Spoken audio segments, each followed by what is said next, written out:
No, everybody's done. You admitted you did it first. Listen, I made some mistakes. You made some mistakes. We've made some mistakes. We can change. And we can do better. I will pay attention. I will learn something today. Please keep me accountable. Okay, you can all sit down. Okay, everybody. Thank you for having me here. For those of you that have never met me before, my name is Bud Waite. I've been here at the church for about 3 years with my family, and I lead FPU. But when they asked me for a bio or for what to say to introduce me or what, I didn't know what to tell you.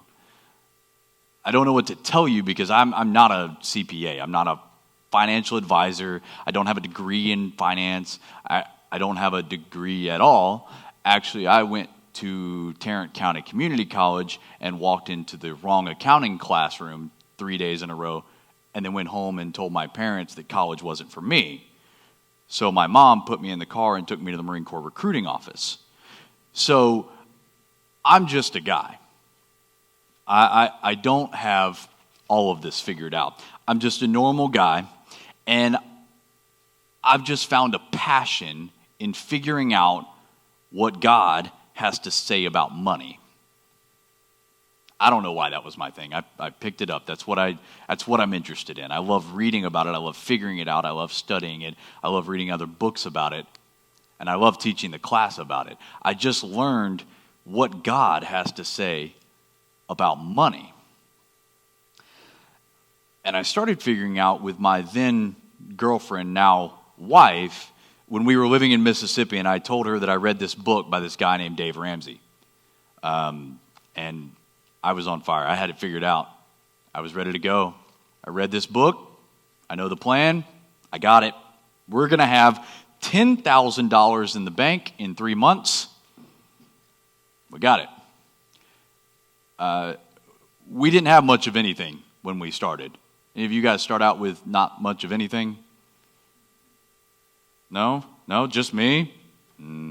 Okay. We didn't have much when we started. We just kind of started. And she knew this, but I somehow have forgotten that we had a small income and we're living paycheck to paycheck, and we didn't have a whole lot of extra. So where's this going to come from, this $10,000? So she was very supportive, and she said, okay, show me. So I showed her the plan. I said, we got a plan. We just live on less than we make, and we make a budget, and we got this plan. She said, good. How? It's a great plan. We eat gum for dinner 3 nights a week, but think of all the money we're going to have at the end, right? We just can't eat a little bit, just for a little while. We'll be all right. So she called me an idiot, which I was. And my plan failed miserably. But she learned that I was trying to figure it out. And luckily, she's a lot smarter than me. And so she decided that I needed help and helped me figure it out. And so we have been on this journey of trying to figure this thing out for over a decade now. And we've been trying to figure out God's finances for a long time. Before we get going, I want everybody to write down a question. On your handout, there's a notes section that I want you to write down. When you heard that someone was going to talk about money, what's your question? What's the first thing that comes to your mind? I might be about to answer it through this talk, but I don't want you to forget it, because right now you're thinking finances. Okay, what are we going to talk about? So write down the first thing that comes into your mind, and we are going to start to cover a few money myths, and then we're going to go through a plan. So we're going to get started with some money. I know I said started, and we've been talking for. You guys thought I was going to close in prayer. We're not there yet. Here we go. All right. The money myths. I have the clicker, not you guys. I do. Boom. Look at it. There we go. I've never used one of these before. And I've actually never spoken in front of a big group, so I'm very nervous. Thank you all for being very energetic. Okay, so we always try and tell people whenever we first start talking about money, Catherine and I usually like to do it together because as you guys have realized from your interactions with each other and your mentors, and as you've gone along through your engagement, that opposites attract. A lot of people say that, but it's very, very true. So when we begin our conversations on money, we mention this. It's okay if the two of you are different. You're supposed to be. God, if both of you were the same, one of you is irrelevant. So you're different for reasons. God has that in store for you. And our difference are very apparent. If you're sad, or you need help, or you want to talk to somebody, or if you need some encouragement, man, Catherine is a great hugger. She really is. Opposites attract. When I talk about finances, I bring out my hammer. I'm going to beat you over the head with it until you get it. I was in the Marine Corps. It's time to talk about it. I'm going to give you the information, and we're going to discuss what God has to say about money, not what your broke brother-in-law is going to talk to you about over dinner. This is God's plan for his finances. Some of you didn't laugh like I didn't bring a hammer. God talks about money a lot.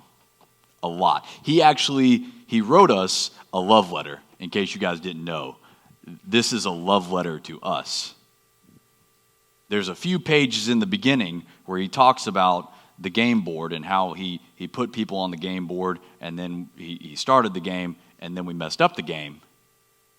And then everything else in here, everything else in this part of the book, after these first 3 pages, all of the rest of this is not what you have to do to get back to him. It's what he is doing to get back to you. This is a love letter that he has written to each one of you. And in this love letter, the Bible talks, there's about 500 verses on prayer. And some of you do that every day. Some of you do it a lot. Some of you do it multiple times a day.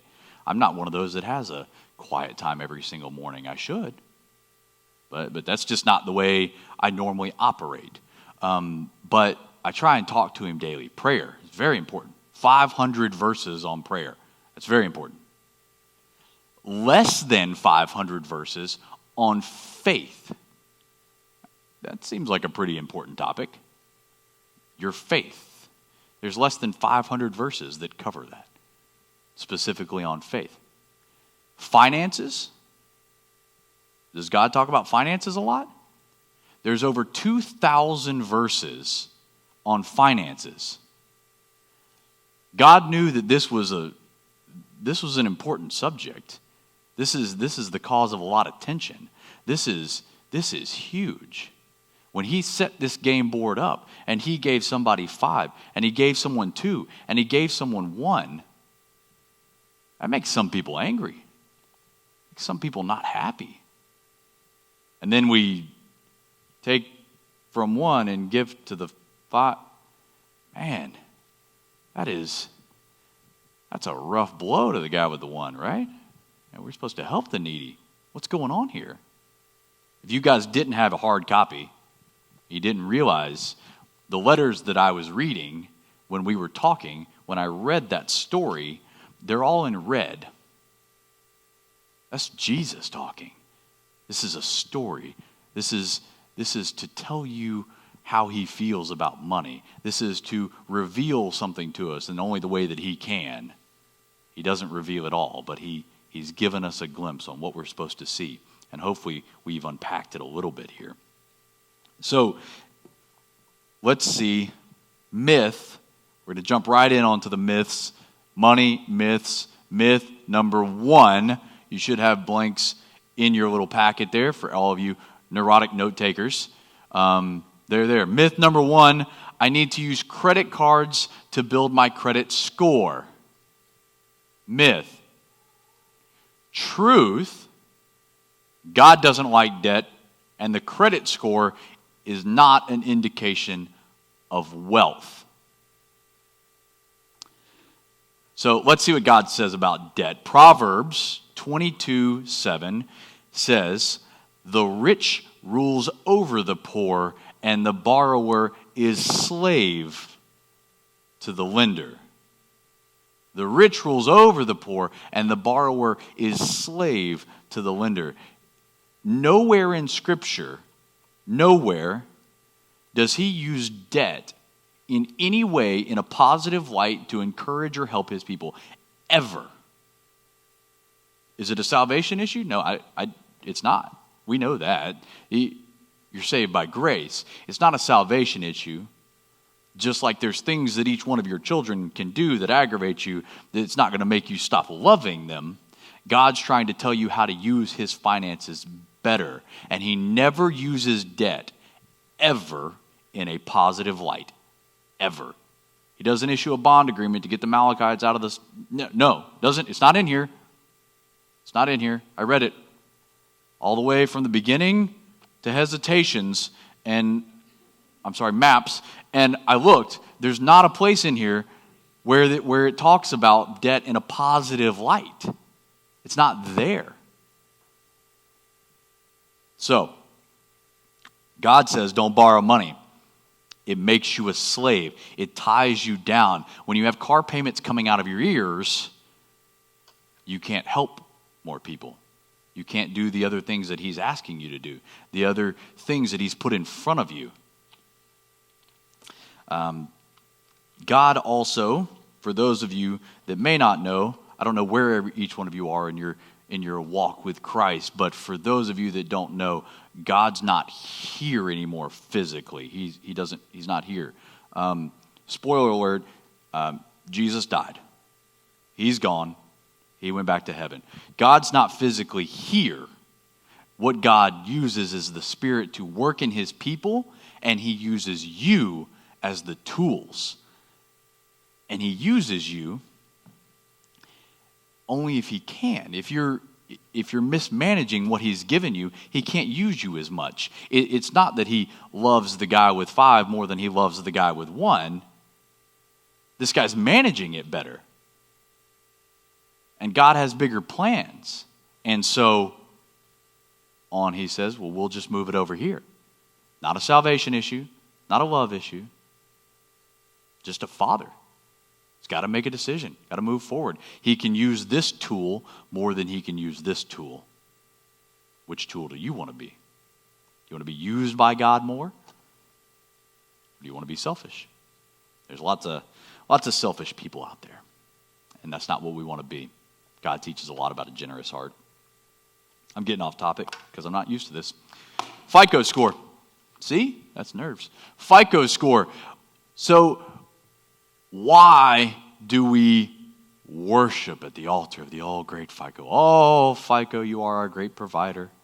Do you ever get on the little app, whatever it is, and see if your credit score has gone up just in case? You're doing something random out there in the ether just to see if it increased. You know what causes the FICO score? This is only kind of a guesstimation because they took this offline a few years ago. So they really don't have a definition. It's just a random score out there. But let's read what it says. Your 35% is your payment history.